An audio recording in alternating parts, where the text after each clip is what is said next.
Well, I need now the PowerPoint because without the PowerPoint, we, we have problems now.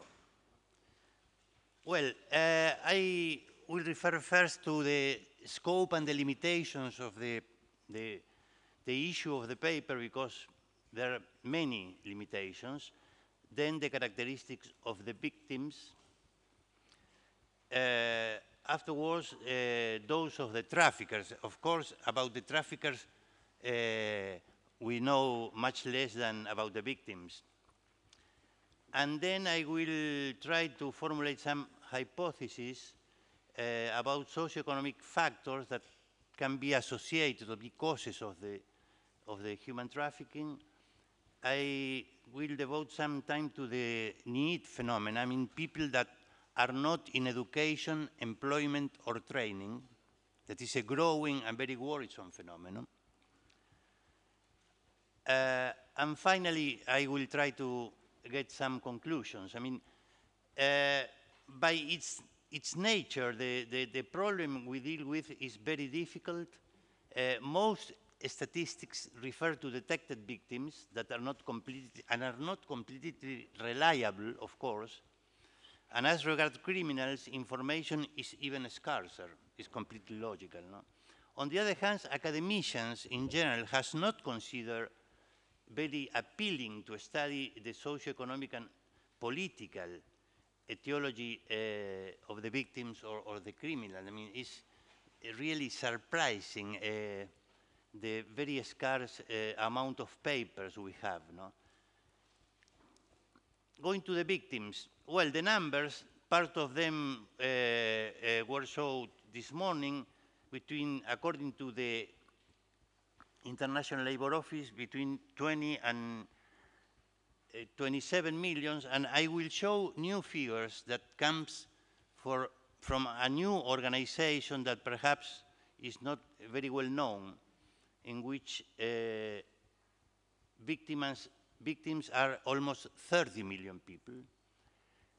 68% are held in private forced labor, 22% in forced sexual exploitation, and 10% in state-imposed forced labor. No? The number of criminal convictions is, compared to these statistics, is very small. Of the 4,746 global criminal convictions of traffickers, the majority was related to sex traffic, not to the other. So this is a question, why this happens? Why this happens? Well, there you have the distribution and the value that, according to the same sources, the value of the international, not the national, the international trade alone is $32 billion.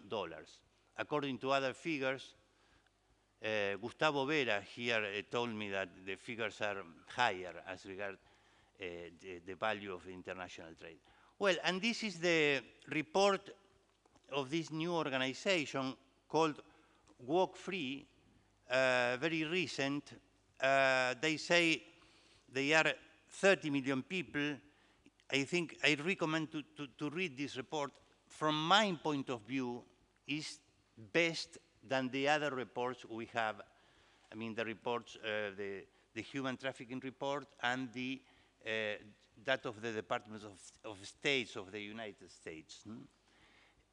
Study the phenomenon case by case, and they built a ranking from the worst country regarding human trafficking, that is Mauritania, and the best one, that is England, Ireland, Denmark, etc.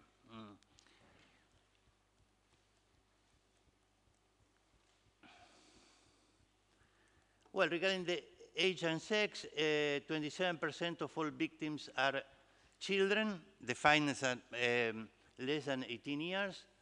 Between 55 and 60% are women.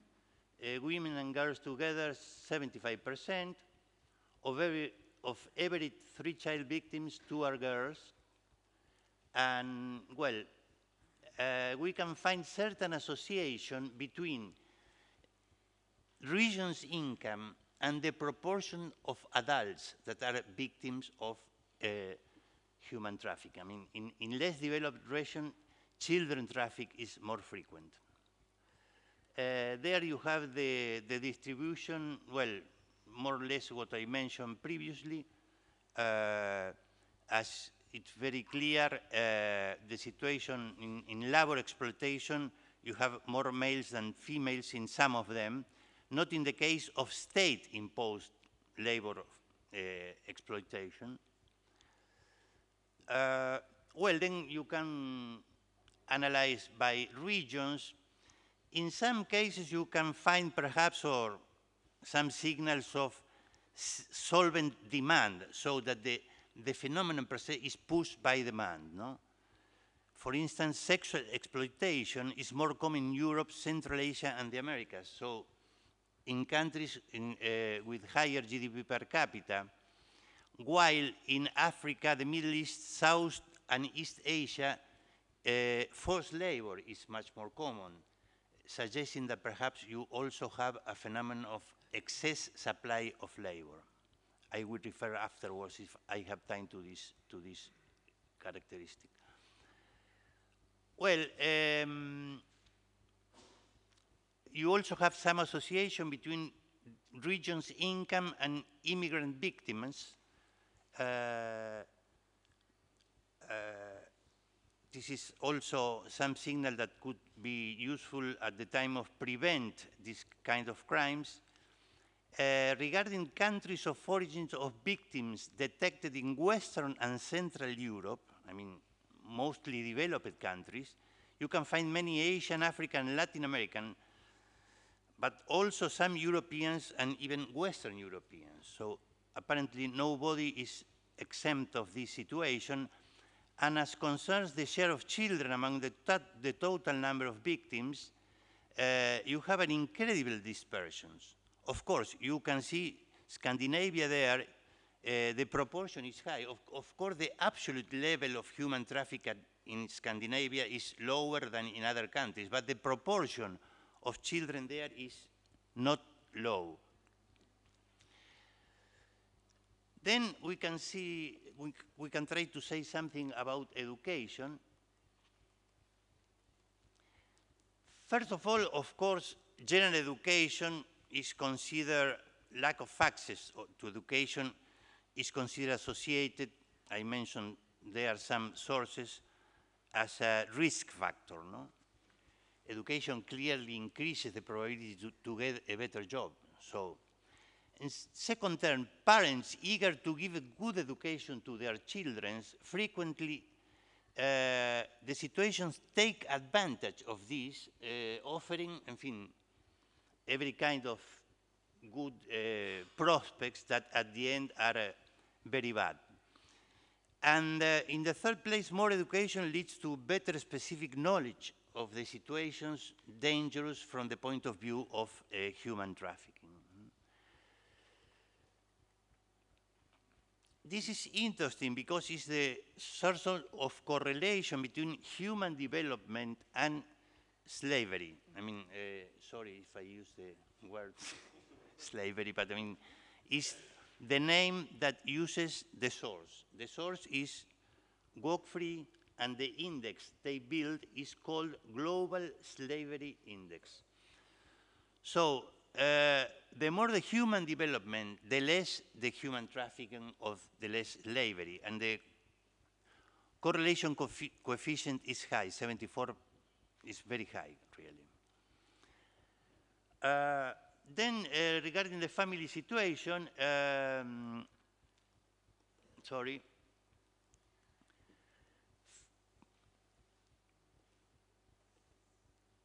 isolation, it is considered a relevant factor. It's very typical, well, it was very clearly mentioned this morning, the situation of immigrants in many cases is very risky. It is considered an important risk factor. No? And then some authors emphasize that family disintegration is a risk factor. Then we can find parents giving in, forced by poverty and ignorance, they enlist their children, hoping to benefit from their wages to sustain the family. This is a very complicated phenomenon because in the middle you have the decision of the family, the parents. No? Children sold, of course, and sexual abuse by relatives. Different situations in which the relation with the family is important. Then we can go to human traffickers. And we can ask why in this, sorry, I will say markets, you have force instead of a pacific or peaceful market. Well, you have some problems. There you can see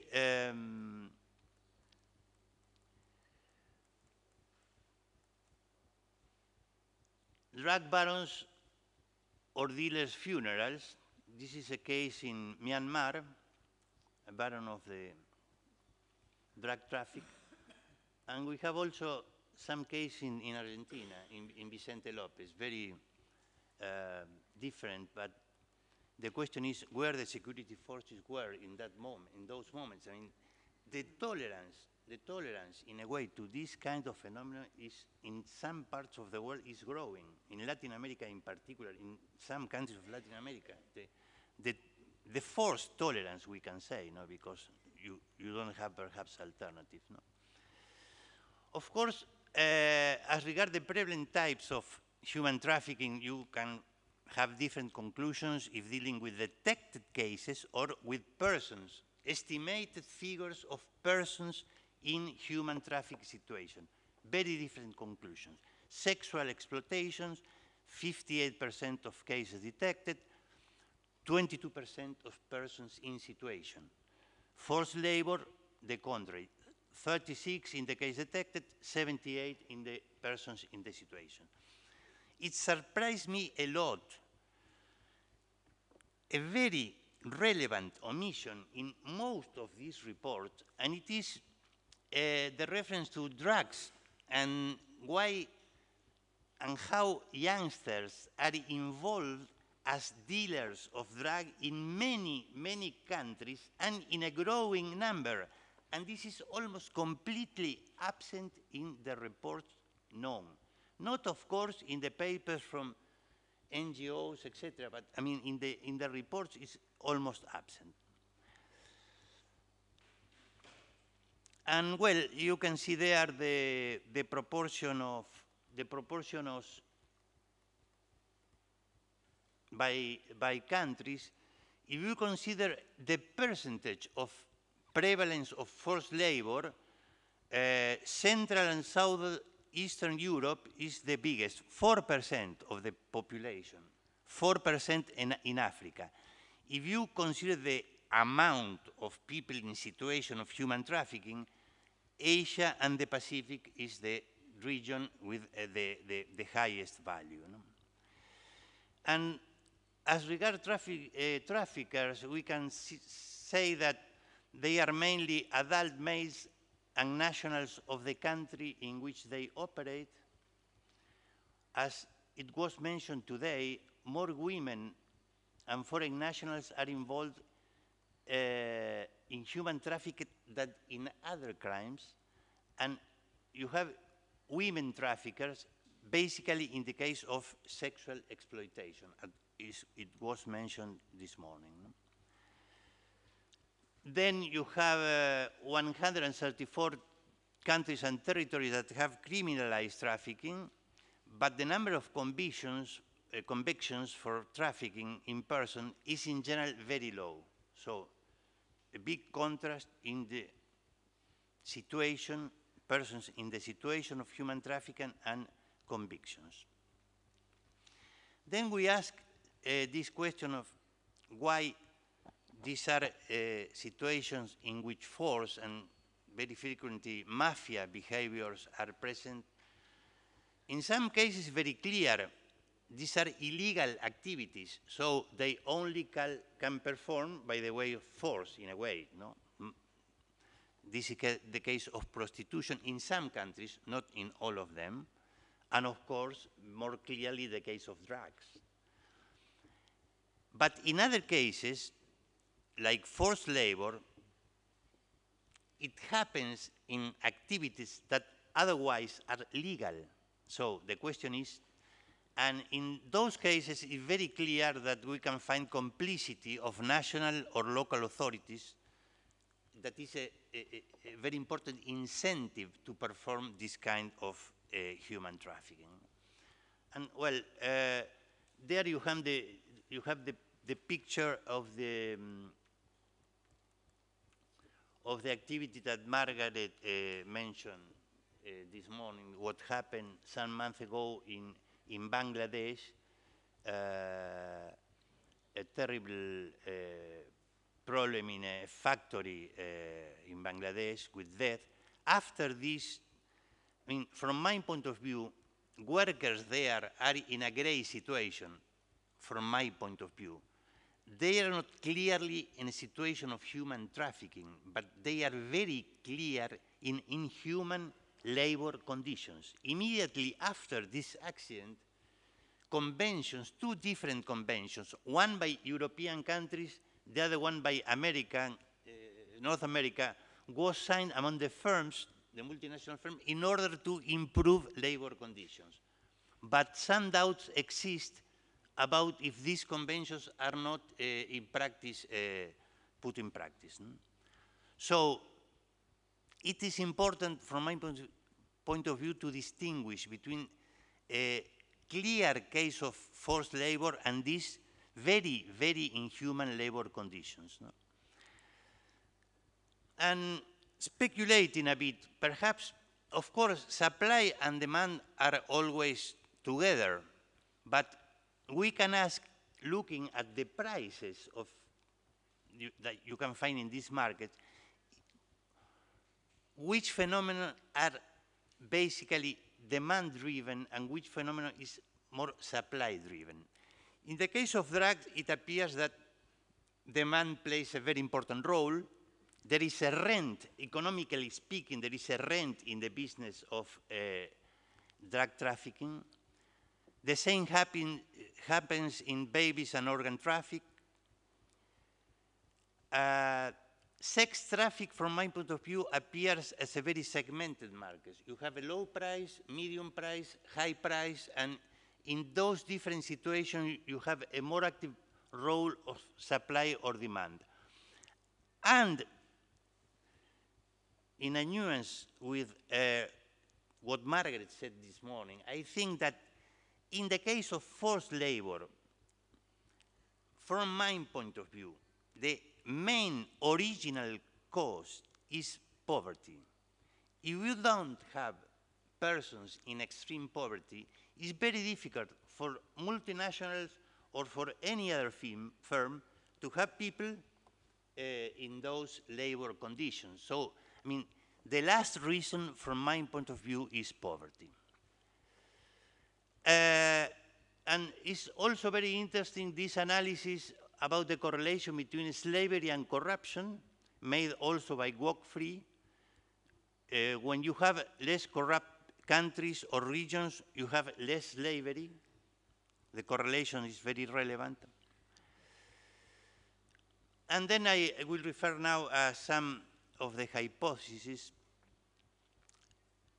As regards generally socioeconomic factors, they alone cannot explain, of course, the realities of human trafficking, but I think are very important, as well as poverty, unemployment, underemployment, low level of education. To be an immigrant is a risk factor.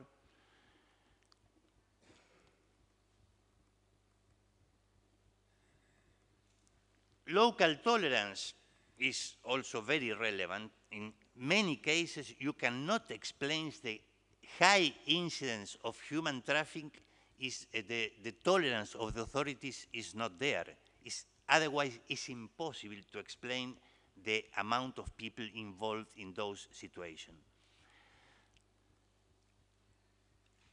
And this is interesting. This is the correlation between GDP per capita and human trafficking. You can see that you have a positive correlation, the higher the GDP per capita, the lower the slavery of human trafficking. But look this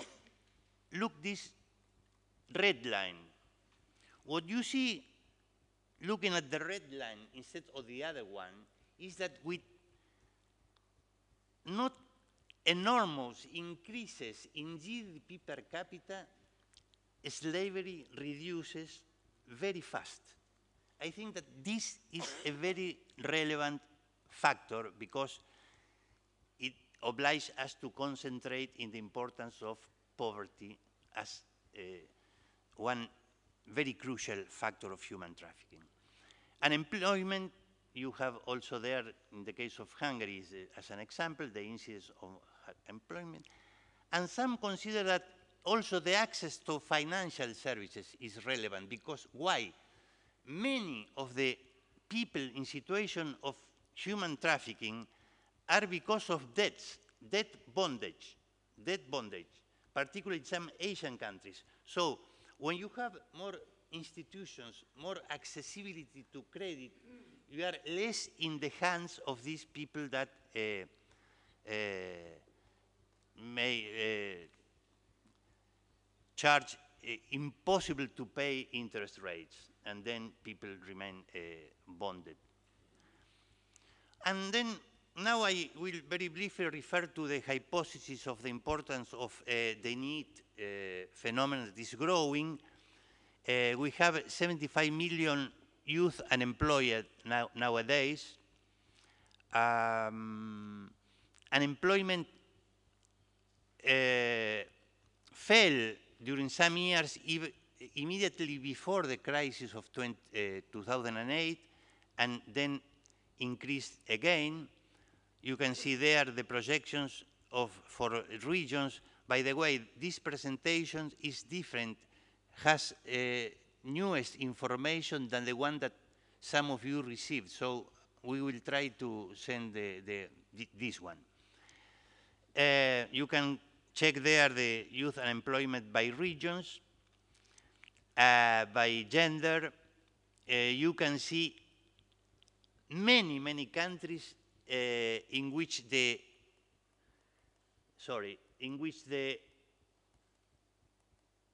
youth unemployment is much higher than 20%, going even to more than 50% in countries according to International Labour Office like Spain or Greece. And then you have the statistics according to a study from McKinsey. In the Netherlands, NEET youngsters are just 4% of people between 15 and 24 years. And the other extreme, this considered basically OECD members. In the other extreme, you have Mexico or Turkey, in which is between 25 and 30% of the youth that are in this situation. So I think this is a relevant factor. In the case of Latin America, the average is around 20%. And then you have a very complicated issue, but is worth to mention it perhaps, is that the growing importance of non-cognitive abilities in the education in general, but also in the labor market. Employers more and more tend to give more importance to non-cognitive than to cognitive abilities. And this is, I think, also relevant from the point of view of the risk factor to fall in a human trafficking situation. I mean, the non-cognitive abilities. The problem with these abilities, one of them, is that nobody really knows how non-cognitive abilities are acquired. That's the problem. So everybody is speaking about this, but nobody knows, almost nobody knows how to improve non-cognitive abilities. Going now to some sort of conclusions, we can enumerate risk factors that, of course, are probabilistic, not are deterministic. To be a woman or a girl is a risk factor, particularly for sexual exploitation. To be a man or a boy particularly in the case of forced labor. To have a disintegrated family is another factor, risk factor. Look, to be poor but healthy, strong or pretty is also a risk factor. And in this connection, the situation of the needs is worrisome, I would say. To have a low education level, or to be educated but poor and living in a prosperous context. This can also be a risk factor. Going to more social ones, well, to be a need, I mentioned, to live in slums near big and high middle-income cities in which the market is to be trafficked, to live in slums near richer countries, near the border, to be trafficked to that country, or to live in a country or region that is growing rapidly, in which investment is also growing and in which you have an excess supply of labor, particularly in the rural areas, that go to the cities to offer by $50 per month. In the Bangladesh factory that I showed, the initial wage was $50 per month. Now they are negotiating $100 per month, the salary. And also you have political risks. To live in a weak rule of law country is very clear a risk factor, or to live in a country or region with high corruption levels is also a risk factor. No? And finally, I will ask,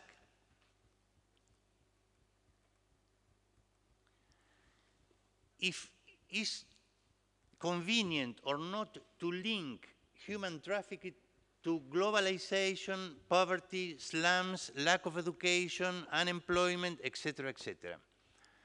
In the presentations we listened this morning, and in the ones that I read that we will see today and tomorrow, the positions are different. One of the positions is to think that it's better not to mix these questions. Why? Because if you begin with the analysis of globalization, poverty, etc., you have the risk to distract the attention of the specific question of human trafficking. This is a position I think is, you need to put attention on this. I don't agree with the position, but it exists, and it has some reasons. On the other hand, to link those phenomena, I think, have some advantages. First, from the point of view of prevention.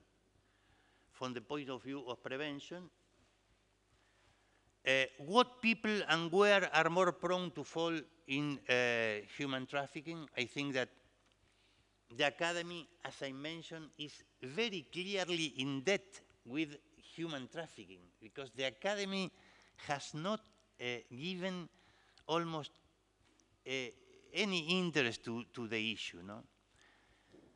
Not only regarding the victims, but also some studies can give information about which contexts are more prone to organized crime, Networking with practitioners of other social programs that eventually could be connected with the fight against human trafficking. To make evident the necessity of global concerted actions to fight against poverty, structural employment, and the needs. I mean, this is another advantage of the connection between human trafficking and those mega causes. And finally, as I mentioned, alliances with the Academy, like this one, in order to improve the knowledge of the risk factors, actual and potential victims, and even to know more about traffickers. My perceptions is that we are just at the very beginning of to know more about this phenomenon. I think that there exists the risk to the typical academic risk to study the issue and to organize seminars, to discuss eternally about the causes of the phenomenon and the amount of people involved and doing nothing. This risk clearly exists in our professions. I mean, I speak of mine, is very common. But on the other hand, this is not a reason, from my point of view, to completely eliminate the study of these questions, because I think these studies can help to basically to the prevention of the phenomenon. Thank you very much.